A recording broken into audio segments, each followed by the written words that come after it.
අවුරුද්දේ බලවත්ම දවස. ඒ කියන්නේ මේ භූත ප්‍රේත ආත්ම supplementals for get through the exam මගේ personal experience සහ magical දෙයක් හරිම නිකන් මායාකාරී දෙයක් වගේ හිතෙනවා. මේක කොච්චර powerful දෙයක්ද. දැන් අරක ලිව්වනේ ඒක ලියපු හින්දා මේ දේ එහෙම වෙයි කියලා මම හිතාගෙන හිටියේ. දවස් 5ක් 55 වතාවක් මේ බලන්න.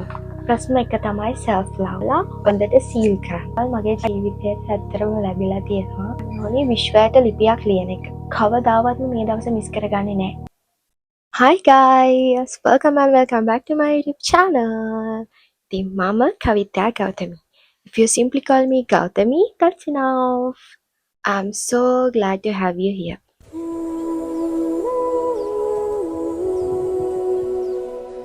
ඉතින් අද වෙනස්ම විදියක වීඩියෝ එකක්. මගේ vlogs වලට ගොඩක් අය දාලා තිබ්බා. law of attraction follow කරනවාද ගැන වීඩියෝ එකක් ගේන්න වගේ දේවල්. ඉතින් මේ සීරීස් එක මම 11 දවසේම පටන් ගන්න හිතුවා. ඔයාලා thumbnail එකේ දකින්න ඇති අද වීඩියෝ එක මොන වගේ එකක්ද කියලා. ඉතින් මම අද කතා කරන්න බලාපොරොත්තු වෙන්නේ 11 දවස ගැන මගේ personal experience සහ මම දන්න දේවල් ගැන. 11 නැත්නම් 11 කියන දවස කියන්නේ විශ්ව ශක්තිය ගලාගෙන එන අවුරුද්දේ බලවත්ම දවස. ඉතින් 11 කියන මේ නම්බර් එකම ගොඩක් පවර්ෆුල්ම ඒන්ජල් නම්බර් එකක්. ඉතින් ගාඩින් ඒන්ජල්ස්ලා විශ්වත් එක්ක ඍජුවම සම්බන්ධ වෙලා අපේ ජීවිතේ සක්සස් කරගන්න පුළුවන් කියන මේ මෙසේජ් එක දෙන ඒන්ජල් නම්බර් එක තමයි 11 කියන්නේ. ඉතින් ගාඩින් ඒන්ජල්ස්ලා ගැන මම මීට කලින් මගේ වීඩියෝ එක පොඩි දෙයක් කියලා තියෙනවා. බලපු කෙනෙක්ට මතක ඇති. ඉතින් 11 දවස ගැන කතා කරලා මේ දවසේ අත්දැකීම වෙන්නේ මේ තල අතර තියෙන දොරටුව විවර වෙන එක. ඒ කියන්නේ මේ තල අතර තියෙන ලොක් එක අන්ලොක් වෙන එක. ඒ කියන්නේ තල කියලා කියන්නේ මේ third dimension එක, fourth dimension එක, fifth dimension එක. මේක ගැන හඳුන්වීමක් කරොත් third dimension එක කියලා කියන්නේ අපි මේ ජීවත් වෙන භෞතික ලෝකය. මේ පෘථිවිය. මේ මානස ලෝකය. 3D දේවල් මේ භෞතික දේවල් අපිට බලා ගන්න පුළුවන් මේ පෘථිවිය. එතකොට දෙවන තලය කියලා කියන්නේ මේ අපිට නොපෙනෙන ලෝකය. ඒ කියන්නේ මේ භූත ප්‍රේත ආත්ම එක ආත්මවල සැරිසරන අපිට මේ නොපෙනෙන ලෝකය තමයි second dimension එක කියලා කියන්නේ. එතකොට මේ fourth dimension එක කියලා කියන්නේ එක මාර්ගඵල ලබාගත් ස්වාමීන් වහන්සේලා නිවන් අවබෝධ කරගත් අය අපිට නොපෙනෙන මේ guardian angelsලා සහ මේ මනස දියුණු කරගත් අය ඉන්නේ fourth dimension එකේ. ඒ වගේම fifth dimension එකේ කියන්නේ පස්වන තලයේ ඉන්නේ අපිට හිතා ගන්න බැරි විදියට මනස දියුණු කරගත් අය. ඒ කියන්නේ ඔයාලා අහලා තියෙනවද third eye එක කියලා. මේ third eye එක විවර කරගත් අය තමයි මේ පස්වන තලයේ ඉන්නේ. ඉතින් ඕනම කෙනෙක්ට මනස දියුණු කරගත්තොත් මේ හතරවෙනි පස්වන කියන තලවලට ගමන් කරන්න පුළුවන්. ගමන් කරනවා කියන එකෙන් අදහස් වෙන්නේ අපි physically අපේ මේ physical body එක ගමන් කරනවා කියන එක නෙවෙයි. කියන්නේ අපේ මේ physical body එකට ඒ තලවලට ගමන් කරන්න බෑ. අපි මේ දියුණු කරගත්ත මනස විතරයි අපිට ඒ තලවලට යවන්න පුළුවන්. ඒ කියන්නේ ආධ්‍යාත්මික වශයෙන් අවදි වෙලා කාලයක් තිස්සේ මෙඩිටේට් කරලා මනස දියුණු කරගත්ත කට්ටිය මේ හතරවෙනි පස්වන තලවලට මේ වෙනකොටත් ගමන් කරලා තියෙනවා. සහ ගමන් කරමින් ඉන්නවා. ඉතින් අපේ ඕරා එක වැඩි කරගන්න තරමට අපේ මනස දියුණු කරගන්න තරමට අපිට අපේ මේ මනස මේ උසස් තලවලට යවන්න පුළුවන්. ඒ කියන්නේ අපිට මේ ෆිසිකල් බොඩි එකේ වට යවන්න බෑ කියලා කියන්නේ අපි මැරුණම අපේ ඩෙඩ් බොඩි එක අපි අරන් යන්නේ නැහැනේ. අපේ ආත්ම අපේ සෝල් එක විතරයි අපි අරගෙන යන්නේ. මේ ෆිසිකල් කිසිම දෙයක් මේ භෞතික ලෝකයේ තියෙන කිසිම දෙයක් අපි අරගෙන යන්නේ නැහැ. ඒ වගේ තමයි අපේ මනස විතරයි මේ තලවලට යවන්න පුළුවන්. ඔයාලට හිතෙනවා මේක හරියම මැජිකල් දෙයක් හරියම නිකන් මායාකාරී දෙයක් වගේ හිතෙන ඇති. මට මුල් කාලේ ඒක තමයි හිතුනේ සහ මම හරිම ආසයි මේ දේවල් නිකන් මායාකාරී දෙයක් කියලා ඉමේජින් කරගන්න. ඒනට මේ දේවල් මායාකාරී දෙයක් නැහැ. කිසිම මැජිකල් දෙයක් නැහැ. මේ අපේ යථාර්ථය, මේ අපේ රියැලිටි එක. ඉතින් මේ 11 දවසේ වෙන්නේ මේ කියන තල අතර තියෙන ලොක් එක අන්ලොක් වෙලා මේ දොරට විවර වෙලා මේ හතරවෙනි පස්වන කියන මේ උසස් තලවල තියෙන එනර්ජි එක, මේ පවර්ෆුල් එනර්ජි එක third dimension එකට ගලාගෙන එනවා. ඉතින් අපි බලමු 11 දවසට අපිට කරන්න පුළුවන් දේවල් මොනවද කියලා. ඉතින් 11 දවසට අපේ යථාර්ථය වෙනස් කරගන්න අපිට දේවල් මැනිෆෙස්ට් කරන්න පුළුවන්. අපි ආස දේවල්, අපේ ඉලක්ක, අරමුණු හැම දෙයක්ම පොසිටිව් විදිහට ප්‍රාර්ථනා කරලා law of attraction methods භාවිතා කරලා අපිට ඒ දේවල් ආකර්ෂණය කරගන්න පුළුවන්. ඉතින් මේ දවසෙන් හරි විදිහට ප්‍රයෝජන ගත්තොත් අපේ ජීවිතය පොසිටිව් විදිහට වෙනස් කරගන්න අපිට පුළුවන්. ඉතින් මේ දවස ගැන අවබෝධයක් තියන අය, තමන්ගේ මනසේ ශක්තිය ගැන දන්න අය කවදාවත් මේ දවස මිස් කරගන්නේ නැහැ. ඉතින් ඔයාලා දැකලා ඇති Daraz, AliExpress, Shein, Temu වගේ world wide business වල මේ දවස් වලට යනවා level sales, discounts දෙනවා. ඉතින් ඒගොල්ලෝ මේ දේවල් කරන්නේ නිකන් නෙවෙයි.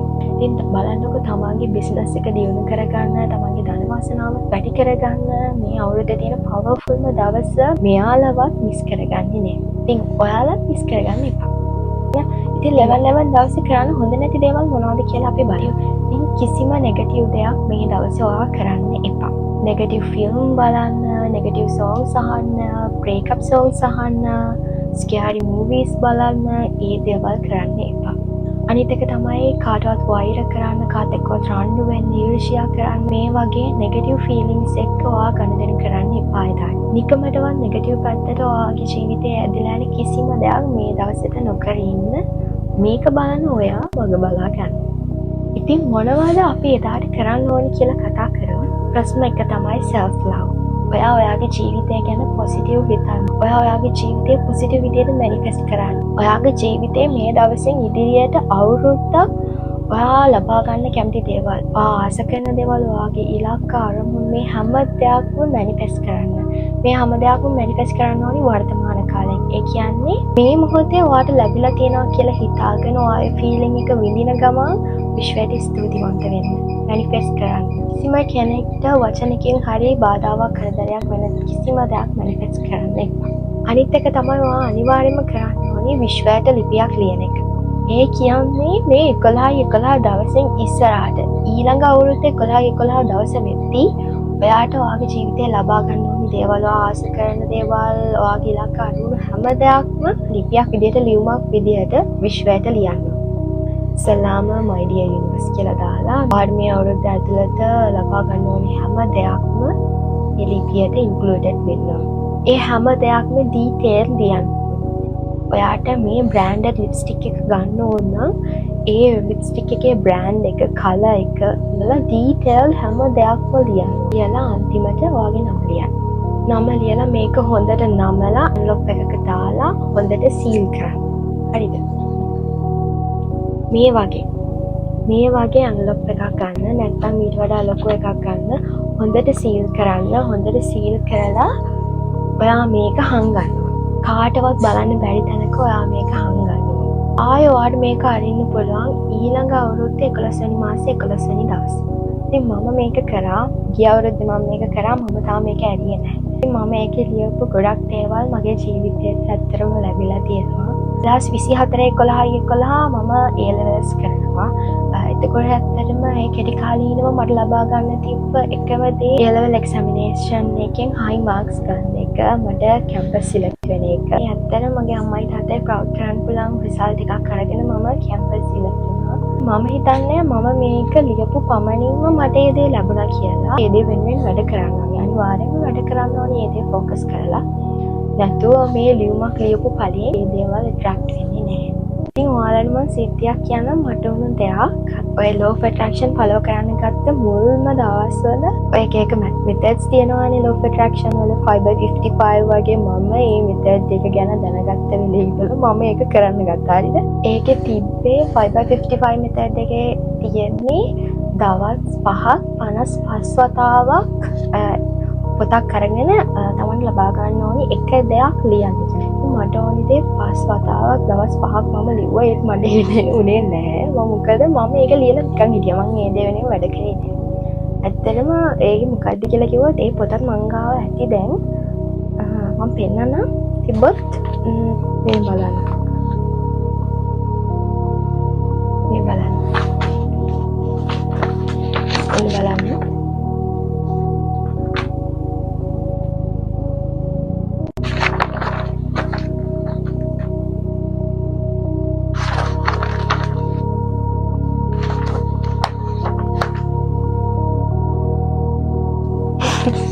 ඒ මම ඇත්තටම ලිව්වේ accounting ranking papers වල මට පළවෙනියා ගන්න ලැබෙන්නේ කියලා.